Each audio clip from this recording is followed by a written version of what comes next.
thank you so much for joining me. If you are here, I am so glad that you have chosen to do this, not to support me, but to do something for yourself. If you are anything like me or like I used to be, I definitely got ran by my day. It wasn't the other way around at all. I would always feel unproductive and scatterbrained and just sort of lost, and like I was dropping the ball. And just through trial and error and a lot of research, I've sort of circumvented that through systems. And I used to think that these kind of systems only worked for people who were type A, like only left brain people who are super analytical and naturally good at those things are the people who can implement those kind of processes, and that's not true. There's not this inaccessible wall that creative people or type B or whatever can't get beyond. You just need a little bit more help, and that's okay. And the way to do that is through systems. I used to cope by making lists. I loved lists, I thought. And I would make lists of all the things I needed to do, and then I didn't know how to manage my time. And at the end of the day, when like 2 things were scratched out, I was left feeling inept and like a failure and a fraud. And I wasn't. I just needed systems in place to teach me how to better manage my time, since it didn't come naturally to me. So that is what I hope to share with you today. I'm going to try and keep this brief, and what it's going to go like is I'm going to share with you just sort of my general process and how I do this, my best tips for doing it well, and we're going to do it together. Okay, so without further ado, let's jump in. So first things first, you need an agenda, a pen, and a highlighter. You don't have to use this one, but if you're looking for a recommendation, this is Bando, and I love it. It's nice and big. Each day is huge. And what that allows me to do is do my brain dump that I start with and my time block all in the same day. So let's talk about that.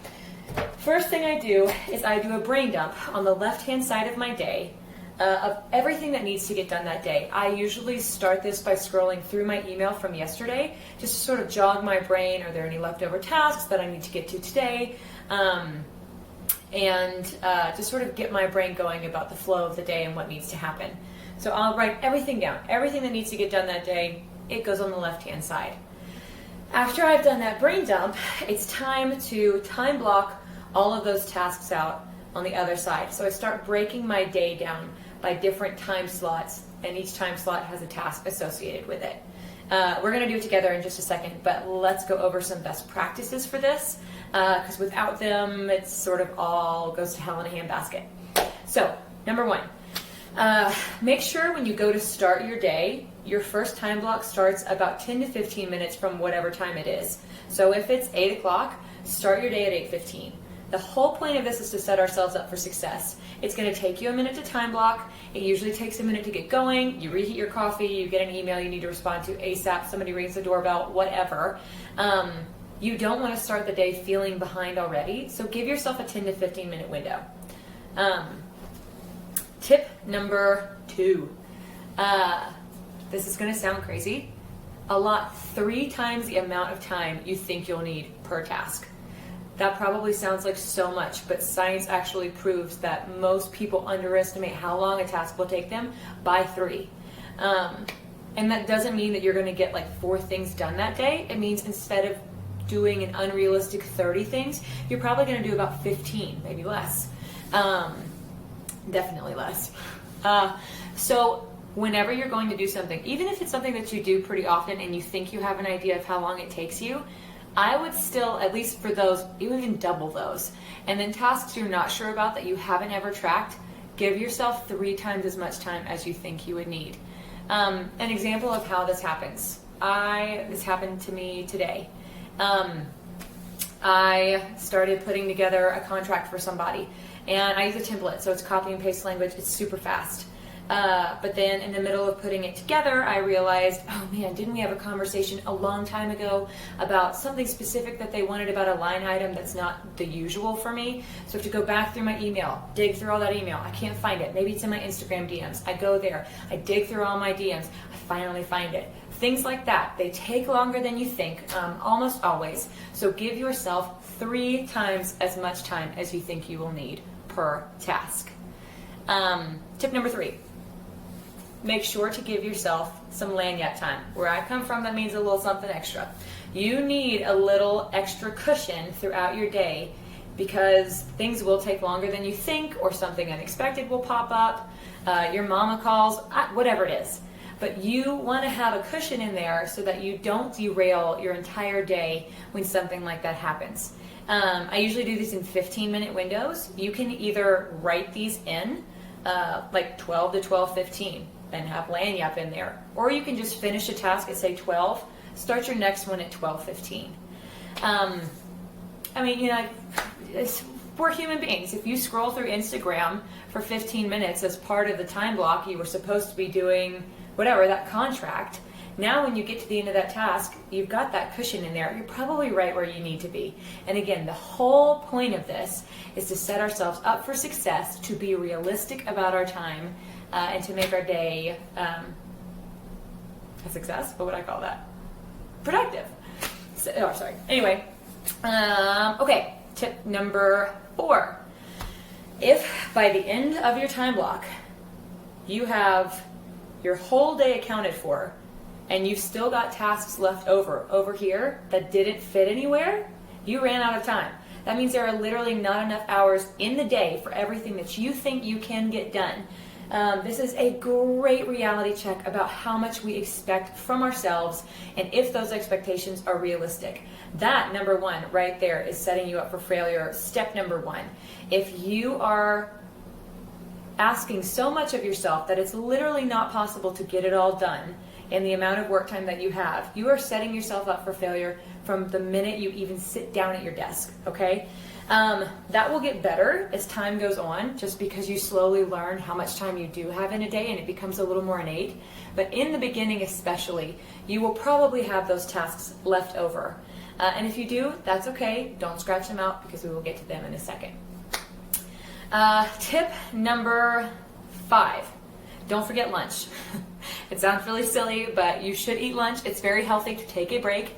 I don't care if it's 15 minutes of cooking rice on the stove or an hour of sitting down, write it in, because you will forget to write it in, and then just like your cushion, if you don't have that, it will derail the rest of your day.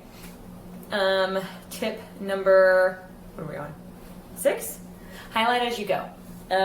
1, because it's freaking satisfying as all get out, and 2, this will come into play later in how you prep for your following day, which is something that I will show you in the process part, which we should do right now. Ooh, bonus tip. If something is not urgent, but it's important and it's not due immediately, and I get to the end of the time block where I'm working on that task and I'm not done, I don't keep going and pushing all my other tasks. When that time block is done, if that task isn't urgent and due immediately, I close it up and I'm finished. It's just a way to work that's not reactionary and leaves you in control of the day and not the other way around. So if I'm working on a brand board for a client and it's not due for another 3 days, and I said it would take me an hour and a half, and it's been an hour and a half and I have more to go, I'm done for the day. I will put that on my list for tomorrow, and that is where highlighting comes in, which we will talk about in a second.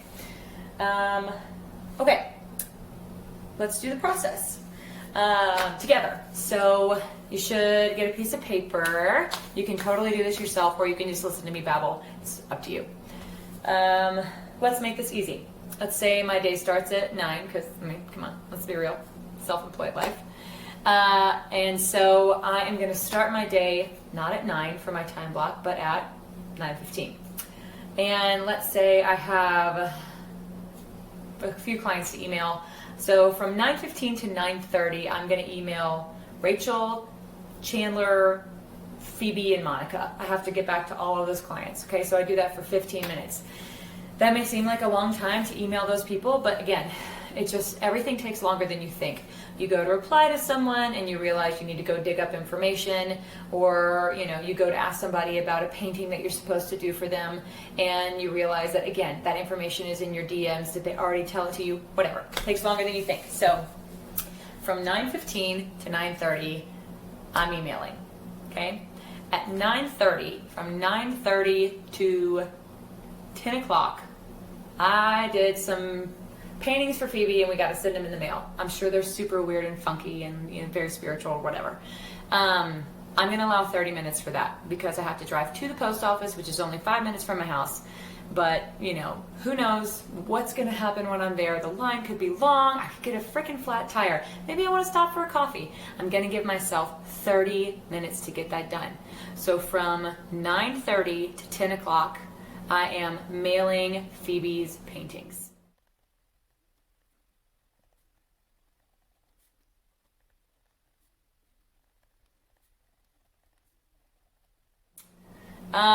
Then let's say that I promised Rachel a brand board. We are going to work on that brand board for an hour because those are time consuming. So from 10 o'clock to 11 o'clock, I am going to work on that brand board for Rachel. Let's say I told her I'd have it to her a week from now. When 11 rolls around, I'm done because I'm in control of today and I'm not going to let that one task and fixating on what's right in front of me to derail me from the bigger picture of the success that I want the day to be, and then bigger than that my business to be, all of it. So I'm stopping at 11. From 11 to 12, I'm going to do a proposal for Chandler. And again, that might seem like a lot of time because that proposal comes from a template that I already have, which if you guys are interested in these templates, maybe that should be a resource. Anyway, I don't know. You should let me know in the comments. Anyway, that seems like a long time, but it's really not. I have to comb through that. I mean, Chandler's a little anal, right? It's got to be perfect. It's a contract anyway, or proposal. It should definitely be perfect. I'm going to comb through it, make sure that I don't have any leftover language from the previous contract still in there. Again, maybe there's some details in my email from him that were really specific to this particular job, and I've got to make sure that they're included. Maybe I can't find his email anywhere.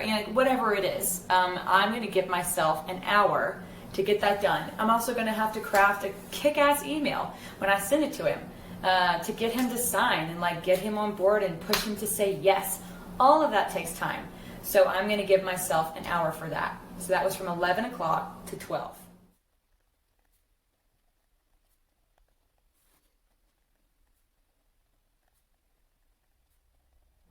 By now we've been working for 3 hours, and this is about when I would give myself some lagniappe. So I would write personally because sometimes if I don't write it, I won't do it if I'm especially busy. But I will write from 12 to 12:15 lagniappe, and I've just got that time to do whatever I need. Maybe an email came in my inbox that's urgent. Maybe I want to turn my brain off, whatever. I have that window now to just sort of catch up and make sure that I stay on track.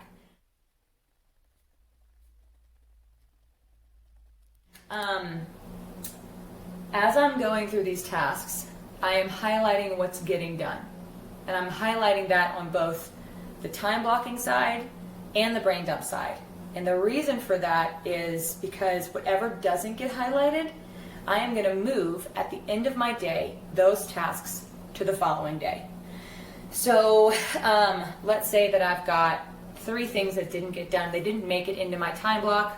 And so I am, at the end of the day, if I couldn't work them in anywhere in my lagniappe cushions or whatever, I am going to take those tasks and move them to the front of what tomorrow's brain dump will be. And what that does is it just allows none of those tasks to ever slip and fall behind and get lost. But also, when I'm going to schedule my day out for tomorrow, I know that those tasks are going to be a part of my day, so I'm not going to overschedule myself by not including them up front.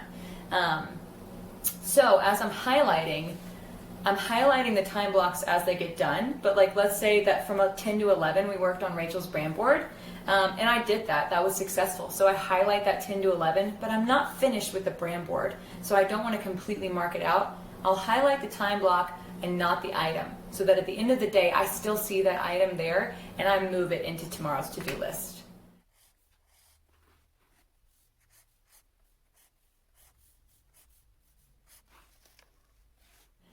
I think that's it.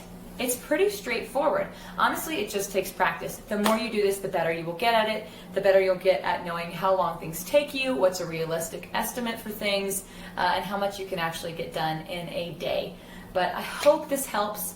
If you have any questions at all, please ask me in the comments. I would love to see your actual application of this. So if you want to tag me, that would be awesome.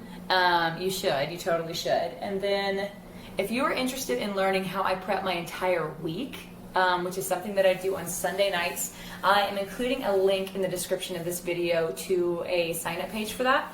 And what it is just taking probably about 10 minutes on Sunday night for like a little ritual that I have where I brain dump essentially everything that I need to get done for the week, both personal and work related, and just the process that I have for that, so that when I roll into Monday, I know exactly what my week looks like, and those big sort of just like unidentifiable tasks that, you know, don't go on a specific day, but you just know need to get done soon.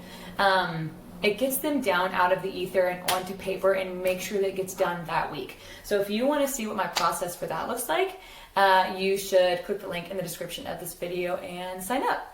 But thank you guys so much. I hope this helped you. If it did, give this video a thumbs up, and I hope you'll have a great day. Bye.